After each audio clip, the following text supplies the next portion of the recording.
Hello, good morning everyone. कैसे हैं आप सभी? उम्मीद करता हूँ अच्छे होंगे। तो स्वागत है आप सभी के अपने परिवार फ्यूचर अन्य क्लासेस में। तो जैसा कि आप लोगों को बता दूँ, आज हम लोग क्या करने वाले हैं। तो आज हम लोग डीएलएड 2026 का क्या करने वाले हैं, पीवाईक्यू यानी कि प्रीवियस ईयर क्वेश्चन को करने वाले हैं। ये सब जो क्वेश्चन है वो क्या बहुत बहुत महत्वपूर्ण है। तो चलिए आज हम लोग शुरू करते हैं। तो देखिए आज का फर्स्ट क्वेश्चन क्या है। आज का फर्स्ट क्वेश्चन देखिए, निम्नलिखित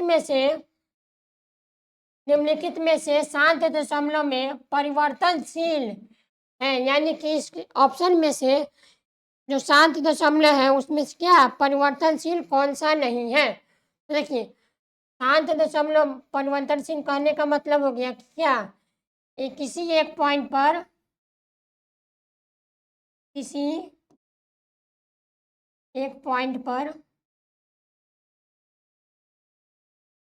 खत्म हो जाना।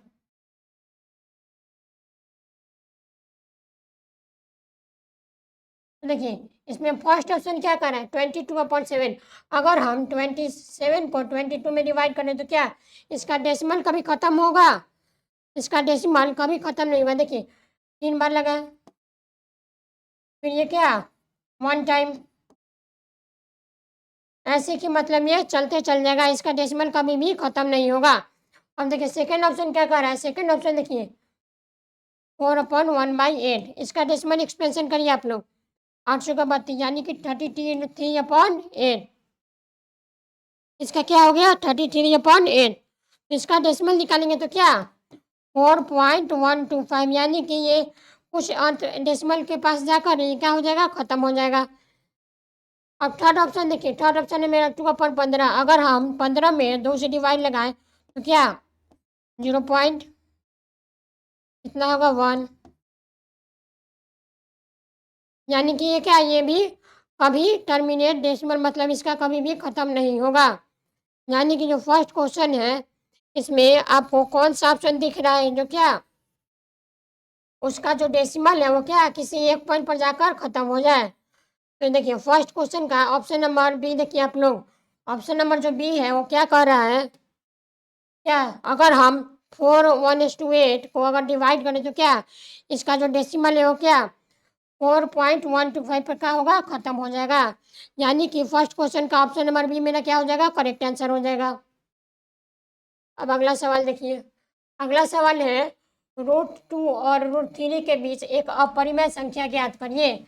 यानी कि ये √2 नंबर जो √2 है और √3 है वो क्या इसके बीच में हमको क्या करना है अपरिमेय संख्या यानी कि इरेशनल नंबर को हमको फाइंड करना है। तो देखिए अगर हम क्या √2 में √3 से क्या करें मल्टीप्लाई करें, यानी कि इस दोनों के बीच का हम लोग अगर हमको रेशनल नंबर पता करना है तो क्या इस दोनों को मल्टीप्लाई करेंगे तो क्या हो जाएगा √2 इंटू √3 क्या हो जाएगा मेरा √6।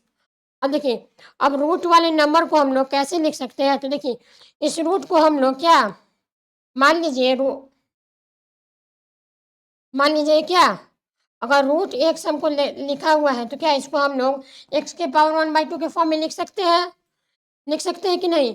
इसी प्रकार से हम लोग यहाँ पे जो √6 है उसको क्या √6⁻1/2 और क्या इसको इसी भी रूट को क्या 6⁻1/2 और इसका पावर क्या 1/2।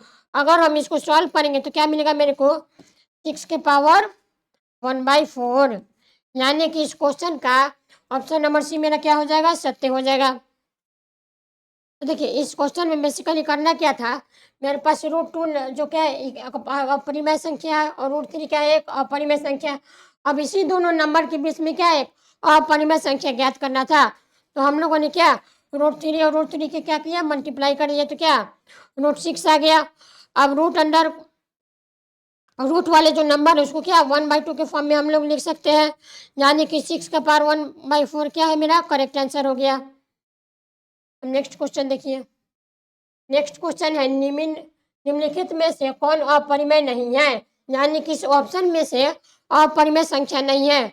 अब बताइए ये अपरिमेय संख्या क्या होता है। तो देखिए अपरिमेय संख्या किसे कहते हैं? जो क्या p बाई क्यू के फॉर्म में ना हो, यानी कि क्या जो p बाई क्यू के फॉर्म में ना हो, यानी कि जो रूट वाले नंबर हैं वो क्या हो जाएंगे मेरा अपरिमेय संख्या। तो देखिए फर्स्ट ऑप्शन देखिए रूट अंडर 10 को एक कैसा नंबर है? इरेशनल नंबर यानी कि अपरिमेय संख्या है। नेक्स्ट देखिए रूट अंडर 24 यानी कि रूट अंडर 24 क्या है? एक अपरिमेय संख्या। और थर्ड ऑप्शन देखिए मेरा रूट अंडर 35 ये भी क्या है? एक अपरिमेय संख्या। और लास्ट ऑप्शन देखिए मेरा रूट अंडर 121 है, इसको हम लोग 21 का स्क्वायर बोल सकते हैं, यानी कि 21 का स्क्वायर कितना होता है? 121। और देखिए यहाँ से स्क्वायर से रूट कट जाएगा, ठीक है, यानी कि जो 121 है उसको कैसे लिख सकते हैं? 21। अब हम लोग जानते हैं कि क्या 21 एक कैसा नंबर है? 21 एक कैसा नंबर है? एक रेशनल नंबर है। इसको हम लोग पी वाई क्यू के फॉर्म में लिख सकते हैं, यानी कि थर्ड क्वेश्चन में ऑप्शन नंबर डी मेरा क्या हो जाएगा? करेक्ट आंसर हो जाएगा, क्योंकि रूट अंडर 121 का मान कितना होता है? 21 हो जाता है। और 21 हम लोग जानते हैं कि क्या ऐसा नंबर होता है? रेशनल नंबर हो जाता है। अब नेक्स्ट क्वेश्चन देखिए। नेक्स्ट क्वेश्चन है किसी द्विघात बहुपद में शून्यकों की अधिकतम एवं न्यूनतम संख्या क्रमांश क्या होगी? यानी कि अगर किसी बहुपद में, किसी द्विघात बहुपद में, यानी कि जो दो डिग्री वाला समीकरण है उसमें क्या अधिकतम यानी कि ज़्यादा से ज़्यादा कितना शून्य होगा, और न्यूनतम मतलब क्या? कम से कम। न्यूनतम मतलब क्या? कम से कम। मान लीजिए मेरे पास कोई एक द्विघात समीकरण है x² प्लस bx प्लस सी, ये कैसे समीकरण है? एक द्विघात समीकरण है। इसमें क्या मैक्सिमम जीरो कितना होगा? अब हम लोग पढ़ चुके हैं कि क्या जो बहुपद का जो मैक्सिमम डिग्री होता है वही क्या उतना ही मेरा जीरोज हो जाता है। तो देखिए यहाँ पे इस इक्वेशन में क्या मैक्सिमम पावर कितना है? मैक्सिमम पावर 2 है, यानी कि इसका जीरो कितना निकलेगा? इसका अधिकतम जीरो कितना निकल जाएगा? इसका अधिकतम जीरो 2 निकल जाएगा, यानी कि अधिकतम अधिकतम शून्य कितना निकलेगा? अधिकतम शून्य तो 2 निकलेगा, उससे ज़्यादा नहीं निकलेगा। और देखिए अब पूछ रहा है न्यूनतम संख्या क्या होगा? तो देखिए न्यूनतम संख्या मतलब कम से कम क्या होगा? कम से कम जीरो हो सकता है, यानी कि जो न्यूनतम संख्या है, न्यूनतम संख्या है वो क्या कम से कम कितना होगा? यानी कि वो कम से कम जीरो हो सकता है, और अधिक से अधिक कितना होगा? अधिक से अधिक 2 हो जाएगा। तो देखिए इस क्वेश्चन का क्या ऑप्शन नंबर सी मेरा क्या हो जाएगा? करेक्ट आंसर है, क्योंकि देखिए अधिकतम कितना जीरो होगा? 2 जीरो, और न्यूनतम कितना होगा? जीरो, यानी कि इस क्वेश्चन का ऑप्शन नंबर सी मेरा क्या हो जाएगा? करेक्ट आंसर हो जाएगा। अब अगला सवाल देखते हैं हम लोग। अगला सवाल क्या कह रहा है? यदि बहुपद एफ एक्स बराबर कितना है? k² plus 4x² plus 13x plus 4k, यानी कि हमसे पूछ क्या रहा है कि शून्य दूसरे का व्युत्क्रम है, तो k का मान क्या होगा? तो देखिए सबसे पहले समझते हैं कि क्या व्युत्क्रमानुपाती का मतलब क्या होता है, यानी कि इसका मतलब होता है विपरीत, उल्टा, यानी कि इसका जो शून्य है वो क्या एक दूसरे के विपरीत है, एक दूसरे के उल्टा है। चलिए हम लोग देखिए समीकरण क्या है मेरे पास? k² plus 4x² plus 13x plus 4k, ये मेरे पास क्या है? एक समीकरण दिया गया है। अब क्या कह रहा है कि इसका जो शून्य होगा एक दूसरे का व्युत्क्रम है, यानी कि एक दूसरे का रेसिप्रोकल है। तो देखिए हम लोग मान लेंगे, माना कि इसका जो शून्य है वो क्या हो जाएगा? इसका जो शून्य है वो क्या अल्फा एंड बीटा। मान लिए कि इसका जो शून्य है वो क्या अल्फा बीटा है। अब क्वेश्चन में हमको ये कह दिया गया है कि क्या इसका जो शून्य है वो क्या एक दूसरे के व्युत्क्रम है, यानी कि अल्फा जो है वो क्या 1/बीटा है। इसको हम लोग इक्वेशन फर्स्ट मान लेते हैं। अब हम लोग जानते हैं कि क्या सम ऑफ जीरोस क्या होता है? माइनस बी बाई ए, और प्रोडक्ट ऑफ जीरोस क्या होता है, सी बाई ए। यानी कि अगर हम यहाँ से अल्फा इंटू बीटा बोले तो क्या हो जाता है मेरा, सी अपॉन ए। और सी क्या होता है, कांस्टेंट टर्म, यानी कांस्टेंट टर्म यहाँ पे क्या है, कांस्टेंट टर्म यहाँ पे देखिए, यहाँ पे 4k है। कितना है, 4k। यहाँ पे कांस्टेंट टर्म की जगह पर क्या आएगा, 4k, यानी कि 4k अपॉन में ए मतलब क्या, coefficient of x square. X square का कोफिशिएंट कितना है, के स्क्वायर प्लस 4। ठीक है। अब हम लोग जानते हैं कि क्या, हम लोग जानते हैं कि क्या, अल्फा इंटू बीटा का वैल्यू कितना है, 1 है। देखिए इक्वेशन फर्स्ट और सेकंड में इसको मान लीजिए सेकंड। ठीक है। यहाँ से हम लोग इसको सिंप्लीफाई करके हम लोग ऐसा बोल सकते हैं कि अल्फा इंटू बीटा का वैल्यू 1 होगा। यहाँ पे इसको मल्टीप्लाई कर दे तो क्या, अल्फा इंटू बीटा का वैल्यू कितना हो गया, 1। इसको इक्वेशन आप लोग फर्स्ट मान लीजिए। अब देखिए इक्वेशन फर्स्ट और सेकंड से हम लोग क्या कर सकते हैं, इक्वेशन समीकरण फर्स्ट तथा सेकंड से, फर्स्ट तथा सेकंड से क्या कर सकते हैं, ये जो अल्फा इंटू बीटा का मान है वो क्या, 1 है, और यहाँ पर भी अल्फा इंटू बीटा का मान ये है, तो ये दोनों मान आपस में क्या हो जाएगा, बराबर हो जाएगा। तो देखिए क्या है मेरे पास, यहाँ पे 4k अपॉन में क्या है, के स्क्वायर प्लस 4। के स्क्वायर प्लस 4 किसके बराबर हो जाएगा, के स्क्वायर प्लस 4 किसके बराबर होगा, 1 के बराबर हो जाएगा। ठीक है। अब देखिए यहाँ पे इसको मल्टीप्लाई यहाँ पे कर देते हैं। देखिए 4 के बराबर क्या हो जाएगा मेरा, के स्क्वायर प्लस 4। यहाँ से अगर हम इसको के स्क्वायर माइनस 4k प्लस 4 बराबर 0 लिख सकते हैं, लिख सकते हैं कि नहीं, के स्क्वायर माइनस 4k प्लस 4। तो देखिए यहाँ से अगर हम इस क्वाड्रेटिक इक्वेशन को सॉल्व करने जाए तो क्या हो जाएगा, के स्क्वायर माइनस 2k और माइनस 2k प्लस 4 बराबर 0। तो यहाँ से क्या, के कॉमन ले लेंगे तो क्या बच जाएगा मेरे पास, के माइनस 2। सिमिलरली यहाँ से 2 कॉमन लेंगे तो क्या, के माइनस 2 बच जाएगा बराबर 0। अब दोनों में से क्या, के माइनस टू कॉमन ले लेंगे। तो देखिए यहाँ से दोनों में से हम लोग के माइनस 2 को कॉमन ले लिए तो बच गया क्या, के माइनस 2 बराबर 0। तो एक बार क्या, के माइनस 2 को 0 के इक्वल कर देंगे तो के माइनस 2 बराबर, के माइनस 2 बराबर 0। यहाँ से के का वैल्यू क्या मिल गया, के का वैल्यू 2 मिल गया। इस क्वेश्चन का ऑप्शन नंबर सी मेरा क्या हो जाएगा, सत्य हो जाएगा। इस क्वेश्चन में बेसिकली दिया क्या गया था कि मेरे पास एक इक्वेशन दे दिया है और उसका क्या, जो शून्य है एक दूसरे के व्युत्क्रम है, यानी कि जो इसका शून्य वो क्या, एक दूसरे के रेसिप्रोकल है। यहाँ से हम लोग क्या, अल्फा इंटू बीटा का वैल्यू 1 ज्ञात कर लिया। अब हम लोग जानते हैं कि क्या, जो द्विघाती समीकरण है उसका क्या, अल्फा इंटू बीटा का वैल्यू क्या होता है, सी अपॉन ए। वहाँ से इक्वेशन बनाए और दोनों इक्वेशन क्या क्या किए, कंबाइन कर दिए। वहाँ से मेरा क्या, के का वैल्यू फाइंड आउट हो गया। आई होप ये क्वेश्चन आप लोग को क्लियर होगा। अब नेक्स्ट क्वेश्चन पर चलते हैं हम लोग। नेक्स्ट क्वेश्चन है, बहुपद x square minus 2x plus 1 एक शून्य होगा, यानी कि इसका शून्य क्या होगा, इस बहुपद का शून्य क्या होगा। तो देखिए ये बहुपद है x square minus 2x plus 1। अब देखिए हम लोग क्वाड्रेटिक इक्वेशन को सॉल्व करना होगा। तो देखिए x square minus x plus 1 लेंगे तो यहाँ से सॉल्व हो जाएगा।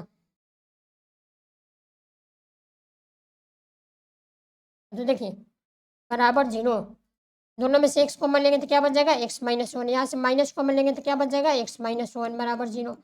और दोनों में से हम लोग एक्स माइनस 1 को क्या कर लेंगे, कॉमन ले लेंगे। तो एक्स माइनस 1 इंटू में क्या है, एक्स माइनस 1। अब हम लोग क्या करेंगे, एक्स माइनस 1 को किसके इक्वल करेंगे, 0 के इक्वल कर देंगे। तो यहाँ से एक्स माइनस 1 बराबर 0, यानी कि जो एक्स का वैल्यू है कितना मिल गया, एक्स का वैल्यू कितना मिला, 1 मिल गया। यानी कि इस क्वेश्चन का ऑप्शन नंबर मेरा क्या हो जाएगा, करेक्ट आंसर हो जाएगा। ठीक है। अब देखिए नेक्स्ट क्वेश्चन, नेक्स्ट क्वेश्चन है, ये एक्स अपन 5 कॉमा एक्स, यानी कि ये दिया गया है, इसका माध्यिका 4 हो तथा एक्स ग्रेटर देन 0 हो तो एक्स का मान क्या होगा। अब सबसे पहले समझिए ये माध्यिका क्या होता है। माध्यिका कहने का मतलब हो गया एवरेज, यानी कि औसत। अब देखिए, माध्यिका का जो फ़ॉर्मूला होता है वो क्या होता है? माध्यिका बराबर n+1/2, यानी कि जितना भी टर्म है उसमें क्या 1 जोड़ के 2 से डिवाइड कर देंगे तो मेरा क्या एवरेज निकल जाएगा। ठीक है? तो देखिए इसमें नंबर ऑफ टर्म कितना है? 1, 2, 3, 4, 5, 6, 7, यानी कि n का वैल्यू कितना है मेरे पास 7 है। और देखिए हम लोग जानते हैं कि माध्यिका का फ़ॉर्मूला क्या होता है? n+1/2। तो यहाँ से देखिए n का वैल्यू कितना है 7, 7 + 1/2 यानी कि 8/2। यहाँ से माध्यिका का वैल्यू कितना मिल गया 4। अब हम लोग जानते हैं कि चारवां पद पर,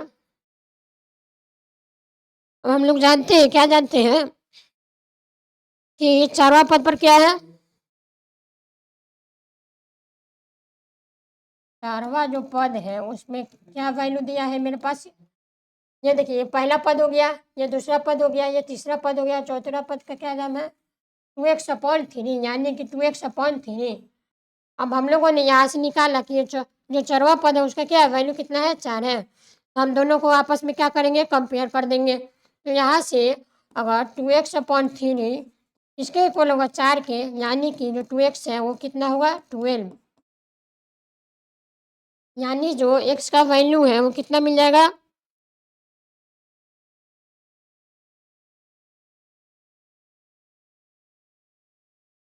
यहाँ पे 5 है, देखिए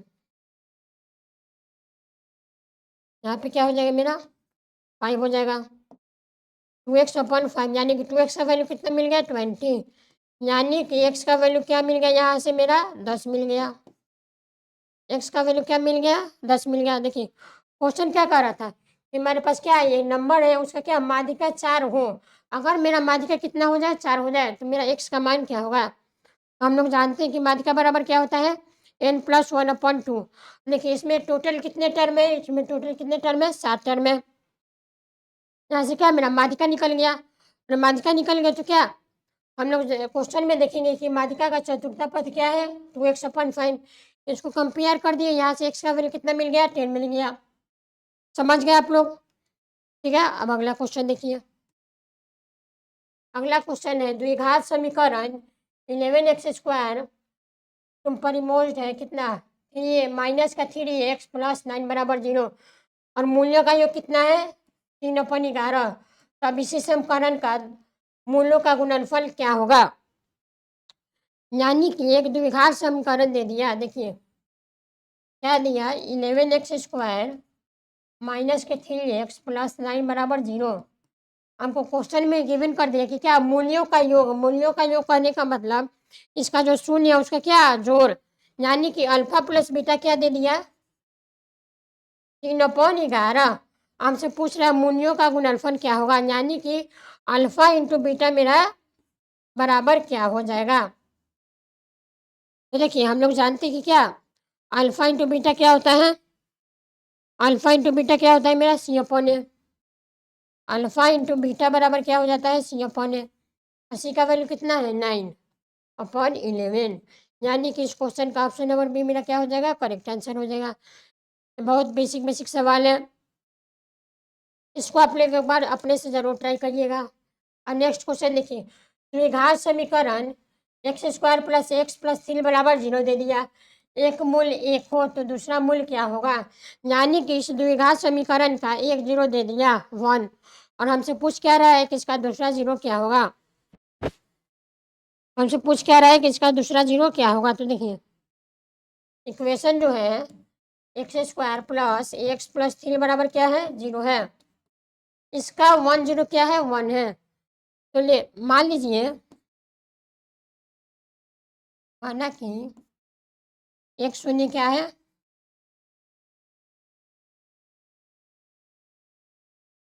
अल्फा और दूसरा क्या है मेरा बीटा। तो हमको अल्फा का वैल्यू गिवन है कितना गिवन है 1 गिवन है। अब हम लोग जानते हैं क्या जानते हैं कि अल्फा इंटू बीटा बराबर क्या होता है c/a। अल्फा इंटू बीटा बराबर क्या, सी अपॉन ए। सी का वैल्यू कितना है यहाँ पे, 3/1। यहाँ से देखिए अल्फा इंटू बीटा का वैल्यू क्या मिल गया, 3 मिल गया। हमसे क्या, अल्फा का वैल्यू हमको पता है, तो हमको क्या है, बीटा का वैल्यू निकालना है। तो देखिए अल्फा का वैल्यू कितना है, 1 इंटू बीटा बराबर 3। यहाँ से बीटा का वैल्यू क्या मिल जाएगा मेरा, 3 मिल जाएगा। यानी कि इस क्वेश्चन का ऑप्शन नंबर मेरा क्या हो जाएगा, करेक्ट आंसर हो जाएगा। इस क्वेश्चन में क्या पूछ रहा था कि मेरे पास एक क्वाड्रेटिक इक्वेशन है, उसका क्या एक शून्य दिया गया है, तो मेरा दूसरा शून्य क्या होगा। तो यहाँ से क्या दूसरा शून्य पता चल गया। अब नेक्स्ट क्वेश्चन देखिए। नेक्स्ट क्वेश्चन है बिंदु x,-1 तथा 3,2 के बीच की दूरी 5 मात्रक हो तो x का मान क्या होगा। देखिए x का मान क्या होगा। मान लीजिए ये मेरा कोई एक लाइन है, ठीक है, ये क्या है, एक लाइन है, ये भी कोई एक लाइन है, ठीक है। उसका क्या ए कोऑर्डिनेट और बी कोऑर्डिनेट दे दिया। ए कोऑर्डिनेट कितना है मेरा x,-1 और बी कोऑर्डिनेट कितना है मेरा 3,2। और दोनों के बीच का क्या दिया, डिस्टेंस दे दिया हमको। दोनों का बीच का डिस्टेंस कितना है, 5 है। दोनों का बीच का डिस्टेंस 5 है। तो हमसे पूछ रहे कि x का मान क्या होगा। हमसे पूछ रहे हैं कि क्या x का मान क्या होगा। तो हम लोगों ने डिस्टेंस फार्मूला पढ़ा था, जो दूरी का जो फार्मूला है वो पढ़ा था कि क्या दो पॉइंट के बीच का दूरी कैसे निकलता है। अगर हम लोग ए बी का दूरी निकालें तो क्या हो जाएगा, रूट अंडर क्या हो जाएगा मेरा, root under x2 minus x1 का square plus y2 minus y1 का स्क्वायर। ये मेरा क्या है, एक डिस्टेंस फार्मूला है। दो पॉइंट के बीच में क्या डिस्टेंस निकालना होता है, ये फार्मूला को यूज करेंगे। तो देखिए इसमें हम वैल्यू पुट करते हैं। यहाँ से देखिए ए बी बराबर रूट अंडर x2 का वैल्यू क्या है, x2 का वैल्यू 3 है, यानी कि 3 माइनस x1 का वैल्यू कितना है, x है, इसका स्क्वायर हो जाएगा प्लस y2 माइनस y1। यहाँ पे देखिए y2 ये हो गया और y1 ये हो गया, यानी कि कितना 2 माइनस ऑफ -1, इसका क्या है स्क्वायर। इसको सिंप्लीफाई करिए, रूट अंडर कितना हो जाएगा, इसको हम लोग a माइनस बी के फॉर्म में लिख सकते हैं। इसको क्या लिख सकते हैं हम लोग, a माइनस बी के फॉर्म में लिख सकते हैं। नहीं तो देखिए यहाँ से स्क्वायर से क्या हो जाएगा मेरा, रूट कैंसिल हो जाएगा।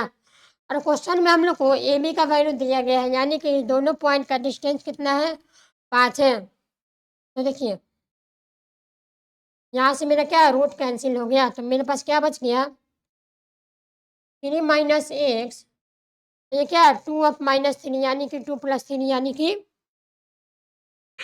2 + 3 कितना हो जाएगा, 9 हो जाएगा। तो देखिए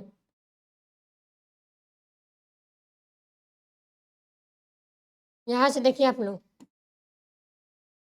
यहाँ से क्या है देखिए 3 माइनस एक्स का स्क्वायर है प्लस 2 माइनस क्या 1 का स्क्वायर।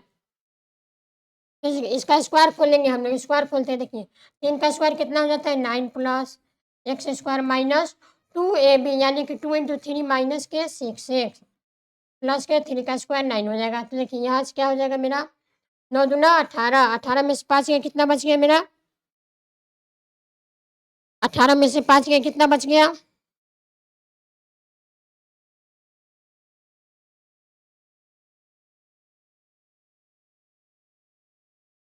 देखिए यहाँ से जो 3 माइनस एक्स स्क्वायर इसको ऐसे ही लिख देते हैं। 5 बराबर क्या 3 माइनस एक्स स्क्वायर प्लस में क्या 9। यहाँ से देखिए 3 माइनस एक्स स्क्वायर है वो क्या हो जाएगा, क्या 3 माइनस एक्स स्क्वायर है वो क्या 5 का स्क्वायर। यहाँ पे क्या 5 का स्क्वायर और क्या 5 का स्क्वायर कितना हो जाता है, 5 का स्क्वायर कितना होगा मेरा 25, यानी कि 25 माइनस 9 बराबर क्या हो जाएगा 3 माइनस एक्स का स्क्वायर। यहाँ पे देखिए, यहाँ पे आप लोग लिख लीजिएगा दोनों तरफ क्या किया हमने वर्ग कर दिया, वर्ग यानी कि स्क्वायर कर दिए। दोनों तरफ स्क्वायर करेंगे तो क्या हो जाएगा मेरा ए बी का स्क्वायर बराबर इसका स्क्वायर, तो स्क्वायर से रूट कैंसिल हो जाएगा। यहाँ से क्या 5 का स्क्वायर बराबर, तो 25 में से 9 गया कितना बचेगा मेरा 16 बराबर क्या 3 माइनस एक्स के होल स्क्वायर। अब देखिए इसको खोल दीजिए तो 16 बराबर क्या हो जाएगा मेरा 9 plus x square minus 6x। अब सबको एक तरफ लाइए, क्या बचेगा एक्स स्क्वायर माइनस 6x। अब 16 में से 9 जाएगा तो क्या बचेगा 16 में से 9 बच जाएगा तो क्या हो जाएगा मेरा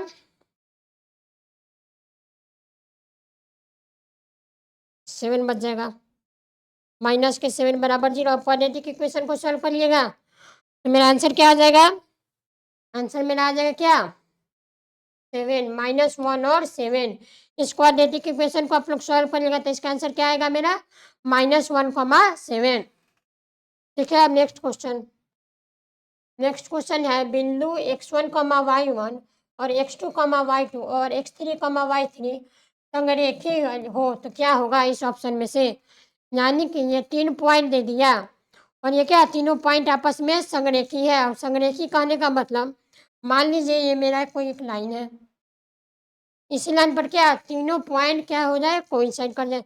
यानी कि ये इसी पॉइंट पर x1, y1 भी हो और क्या यहाँ पे x2, y2 भी हो और ये क्या x3, y3 भी हो।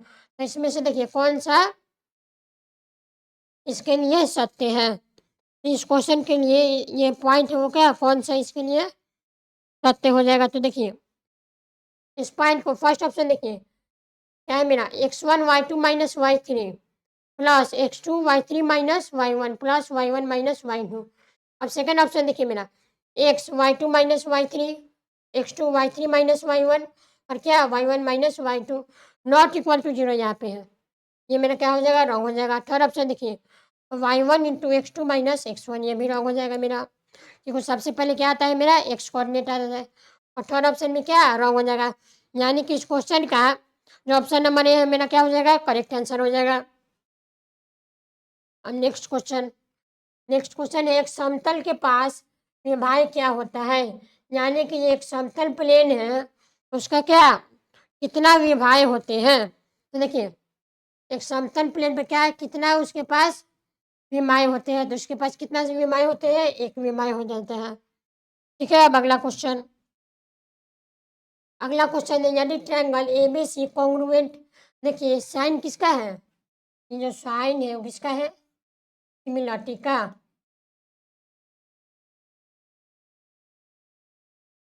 ये जो साइन है वो किसका है सिमिलरिटी। यदि ट्रायंगल ABC सिमिलर हो किसके ट्रायंगल EDF के, तो हमको बताना है कि क्या ट्रायंगल ABC और ट्रायंगल DEF के समान नहीं है, यानी कि इस किसके बराबर नहीं है।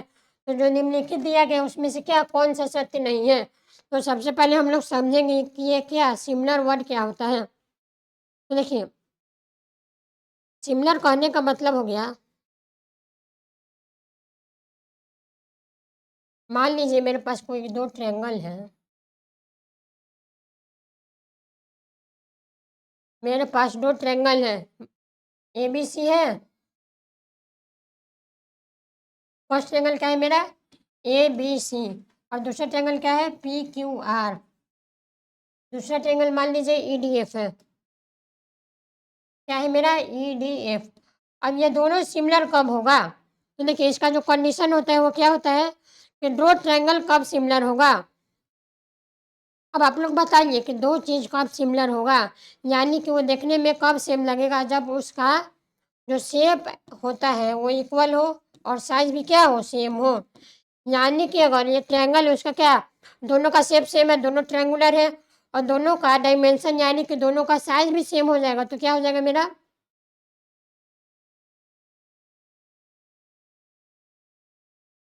देखिए जो सिमिलर है उसमें क्या होता है सिर्फ शेप सेम होता है, साइज डिफरेंट हो सकता है, समझ गए। जो सिमिलरिटी है उसमें क्या दोनों का शेप सिर्फ सेम देखने को मिलेगा। यानी कि मान लीजिए मेरे पास दो हाथ है, अगर ये दोनों हाथ क्या है शेप एंड साइज दोनों का क्या है इक्वल है। उसी प्रकार से अब हम लोग मानेंगे कि देखिए मेरे पास एक बुक है ठीक है और मेरे पास क्या है फ़ोन है, दोनों का शेप क्या है, स्क्वायर टाइप में है, लेकिन दोनों का साइज़ क्या है मेरा, अलग-अलग है। उसी प्रकार से जो सिमिलरिटी होता है उसमें क्या सिर्फ़ सेम शेप सेम होता है और साइज़ डिफरेंट हो जाता है। तो देखिए ट्रायंगल सिमिलर होता है अगर जो ट्रायंगल जो है वो एबीसी सिमिलर हो जाएगा किसके, ट्रायंगल ईडीएफ पे। जब दो ट्रायंगल सिमिलर हो जाता है तो क्या उसका साइड का रेशियो क्या हो जाता है, बराबर हो जाता है। यानी कि जो एबी का रेशियो है वह इक्वल हो जाएगा ईडी के, और जो बीसी का रेशियो है वह इक्वल हो जाएगा डीएफ के, और जो क्या एसी का जो रेशियो है वो किसके इक्वल हो जाएगा, ईएफ के। तो फर्स्ट ऑप्शन देखिए, B C into E F, यानी कि B C into E F किसके बराबर हो जाएगा, A C into F D, ये रॉन्ग हो जाएगा। फिर सेकेंड ऑप्शन देखिए, A B into F, A B into E F किसके इक्वल होगा, A C into D. Third option देखिए, थर्ड ऑप्शन है बी सी इंटू डी, यानी कि बी सी में हम लोग क्या डी से मल्टीप्लाई करें किसके इक्वल होगा, A B into E F, ये भी कह रहा मेरा रॉन्ग हो जाएगा। फोर्थ ऑप्शन देखिए, बी सी इंटू डी, यानी कि जो बी सी है वो किसके इक्वल हो जाए, डी के, और ए बी किसके इक्वल हो जाए, एफ डी के, यानी कि ऑप्शन नंबर डी मेरा क्या हो जाएगा, करेक्ट आंसर हो जाएगा इस क्वेश्चन का। इस क्वेश्चन का जो ऑप्शन नंबर डी है वो मेरा क्या करेक्ट आंसर हो जाएगा। अब नेक्स्ट क्वेश्चन देखिए, नेक्स्ट क्वेश्चन है ट्रायंगल ए बी सी में पी क्यू समानांतर है, तो बी सी के, बी सी बराबर क्या है, ए पी बराबर 2 सेंटीमीटर, और पी बी बराबर क्या है मेरा 6 सेंटीमीटर, और ए क्यू का वैल्यू कितना है 4 सेंटीमीटर। तो हमसे पूछ रहे हैं कि क्या ए सी का मान क्या होगा। तो देखिए सबसे पहले हम लोग क्या एक ट्रायंगल ड्रॉ करेंगे यहाँ पे, सबसे पहले ट्रायंगल ड्रॉ करेंगे और इसमें क्या एक लाइन ड्रॉ करेंगे यहाँ से।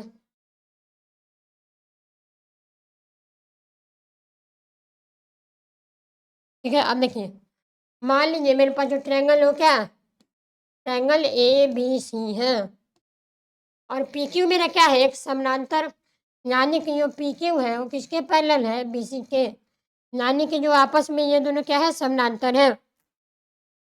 और क्वेश्चन में गिवन क्या है मेरे पास, एपी का जो वैल्यू है, एपी जो है इसका वैल्यू कितना है 2 सेंटीमीटर, और देखिए पीबी का वैल्यू कितना है 6 सेंटीमीटर, और देखिए ए क्यू का वैल्यू कितना दे दिया 4 सेंटीमीटर। तो क्वेश्चन में हमसे क्या पूछ रहा है कि ये जो ए सी है उसका मान क्या होगा। तो देखिए ए सी का मान क्या कैसे निकालेंगे, तो हम लोगों ने एक थ्योरम पढ़ा था पाई बीपीटी। अब देखिए बीपीटी का मतलब क्या है, बेसिक प्रोपोर्शनैलिटी थ्योरम, यानी कि इस थ्योरम में बेसिकली क्या कहा गया, जब ट्रायंगल का जो कॉर्ड है वो किसी के पैरेलल हो जाए तो उसका क्या साइड का जो एडजेसेंट साइड का जो रेशियो होगा इक्वल हो जाता है। यानी कि अगर जो एपी का रेशियो है, एपी अपन पीबी का जो रेशियो है वो किसके इक्वल हो जाए, ए क्यू अपन क्यू सी के। तो देखिए एपी का वैल्यू क्या है मेरा, एपी का वैल्यू मेरा क्या है 2 सेंटीमीटर, अपॉन पीबी का वैल्यू कितना है 6 सेंटीमीटर, इक्वल हो जाएगा क्या ए क्यू का वैल्यू, ए क्यू का वैल्यू क्या है मेरा 4 सेंटीमीटर है, और क्या मेरे से क्यू सी का वैल्यू नहीं पता है, तो यहाँ से क्या क्यू सी का वैल्यू निकल जाएगा। तो यहाँ से क्या कहेंगे, 2 से कितना बार में 2 बार में, यानी क्यू सी का वैल्यू कितना मिल गया मेरा 12 सेंटीमीटर। अगर यहाँ से क्यू सी का वैल्यू मिल गया तो हमको क्या निकालना है, हमको ए सी निकालना है। तो ए सी बराबर हम लोग कह सकते हैं कि क्या ए क्यू प्लस क्यू सी, यानी कि ए क्यू प्लस क्यू सी। अब ए क्यू का वैल्यू कितना है, ए क्यू का वैल्यू 4 है, और क्या क्यू सी का वैल्यू कितना दिया है मेरे पास, क्यू सी का वैल्यू हमने निकाला 12 सेंटीमीटर, तो ए सी का वैल्यू कितना आ जाएगा मेरे पास, ए सी है उसका वैल्यू कितना आएगा मेरा 16 सेंटीमीटर, यानी कि इस क्वेश्चन का ऑप्शन नंबर बी मेरा क्या हो जाएगा करेक्ट आंसर। अब नेक्स्ट क्वेश्चन, नेक्स्ट क्वेश्चन है एक समानांतर चतुर्भुज के विकर्ण 8 सेंटीमीटर है और 10 सेंटीमीटर क्या है, यानी कि जो एक समानांतर चतुर्भुज है उसका क्या विकर्ण दे दिया। मान लीजिए क्या है मेरा,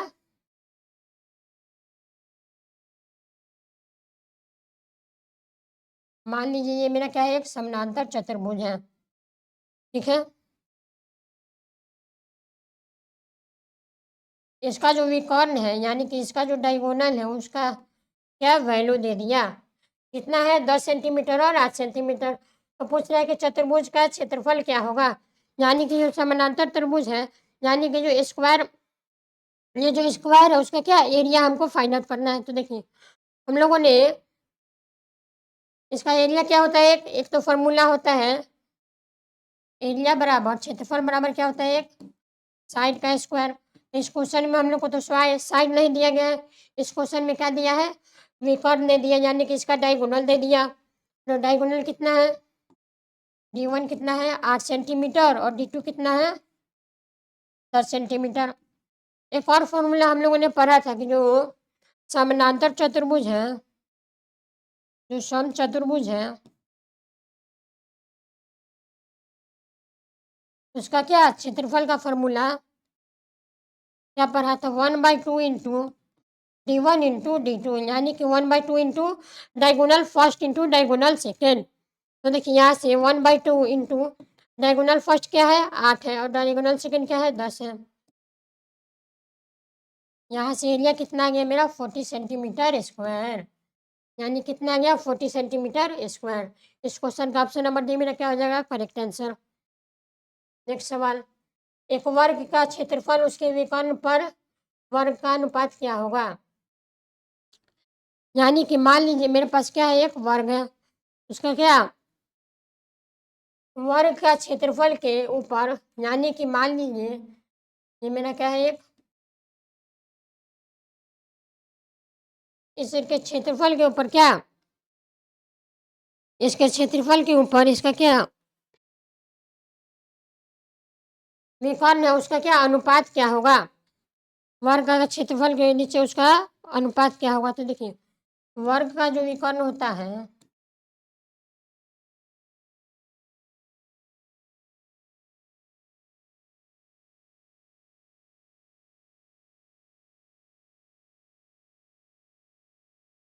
क्या हो जाता है, वर्ग का जो विकर्ण होता है क्या 2 इंटू उसका क्षेत्रफल हो जाता है। तो वर्ग का भुजा क्या हो जाएगा, यहाँ से √2 इंटू क्या, तो वर्ग का विकर्ण अपॉन में जो वर्ग का भुजा है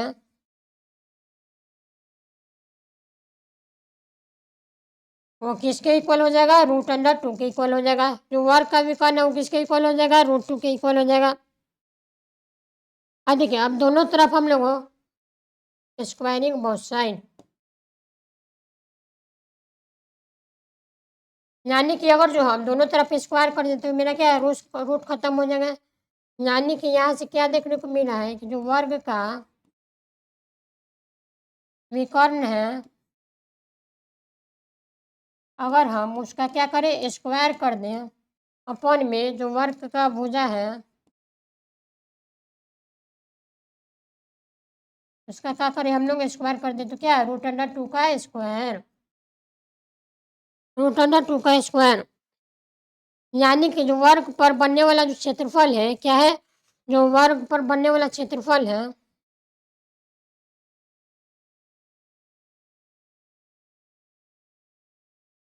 वर्ग पर बनने वाला क्षेत्रफल है और क्या है उसका रेशियो क्या है वर्ग के विकर्ण के,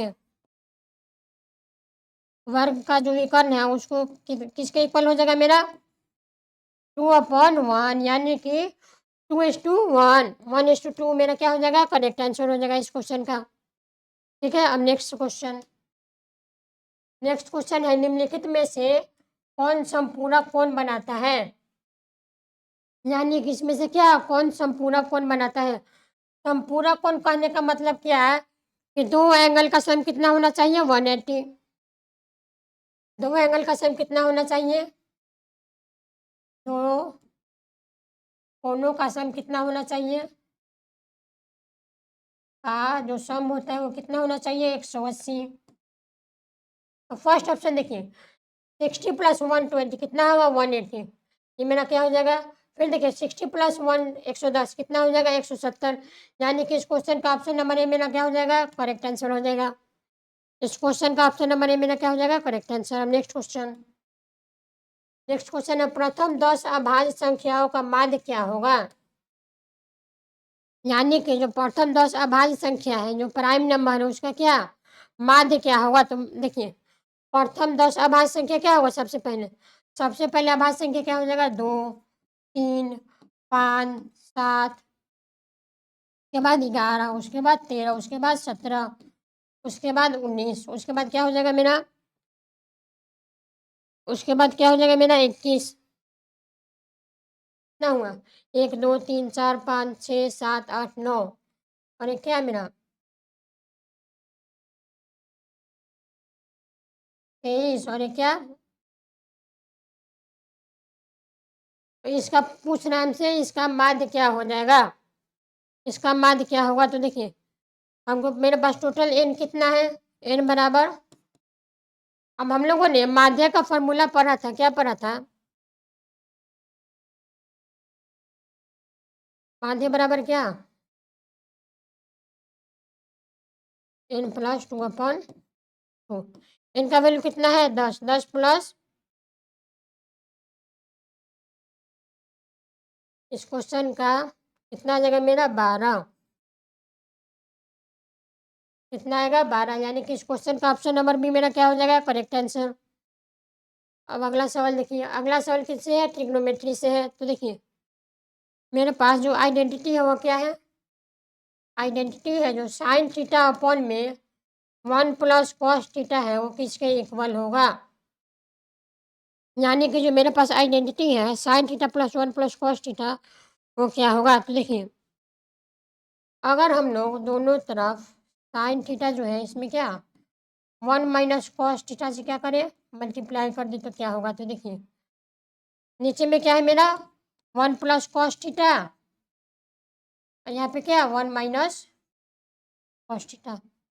इसको अगर हम लोग और सिंप्लीफाई करें तो क्या बन जाता है ऊपर देखिए ऊपर क्या है मेरा sign theta into 1 minus cos theta ऊपर क्या है मेरा sign theta into 1 minus cos theta. इसको अगर हम सॉल्व करेंगे तो क्या sign theta into 1 minus cos theta और नीचे क्या बन जाएगा इस देखिए A plus B into A minus B A plus B into A minus B क्या हो जाता है मेरा A square minus B square यानी कि 1 माइनस कॉस स्क्वायर थीटा। इसको अगर हम और सिंप्लीफाई करें तो क्या हो जाता है साइन थीटा इंटू में 1 माइनस कॉस थीटा। अब देखिए 1 माइनस कॉस स्क्वायर थीटा क्या हो जाता है मेरा देखिए आइडेंटिटी था sign square theta plus cos square theta बराबर 1 जानते हैं हम लोग। यहाँ से अगर क्या साइन स्क्वायर थीटा का वैल्यू निकालें तो क्या मिल जाएगा 1 माइनस कॉस स्क्वायर थीटा यानी कि 1 माइनस कॉस स्क्वायर थीटा के जगह पर क्या लिखेंगे हम लोग साइन स्क्वायर थीटा एक स्क्वायर कट गया तो मेरे पास क्या बच गया 1 माइनस कॉस थीटा अपन में क्या साइन थीटा। यानी कि इस क्वेश्चन का 1 माइनस कॉस थीटा अपन में sine theta option number C मेरा क्या हो जाएगा करेक्ट आंसर हो जाएगा। अब नेक्स्ट क्वेश्चन है A sine theta minus B cos theta 3 है और A cos theta plus B sine theta बराबर 4 है तो क्या A square plus B square का वैल्यू क्या हो जाएगा। तो क्या हो जाएगा मेरा A square plus B square का वैल्यू क्या हो जाएगा। तो देखिए सबसे पहले जो ए साइन थीटा है माइनस बी कॉस थीटा है बराबर 3 इसको आप लोग इक्वेशन फर्स्ट मान लीजिए। और सेकेंड आइडेंटिटी क्या है A cos theta plus B sine theta कितना है मेरा बी साइन थीटा बराबर 4 है। इक्वेशन फर्स्ट और सेकेंड मान लीजिए। अब यहाँ से देखिए यहाँ से हम लोग क्या करेंगे दोनों एक मिनट, सबसे पहले यहाँ से देखिए दोनों को ऐड करिए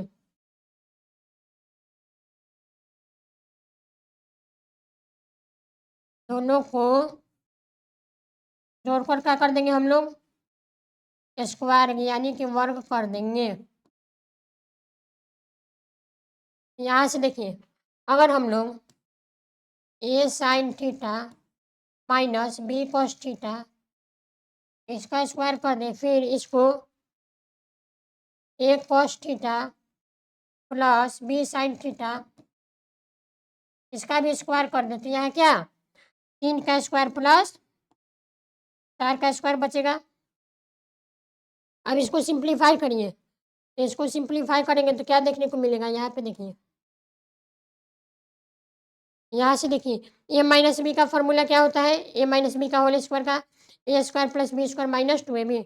तो यहाँ से क्या हो जाएगा मेरा A square sine square theta plus B square cos square theta minus 2ab, यानी कि 2ab sine theta minus cos theta.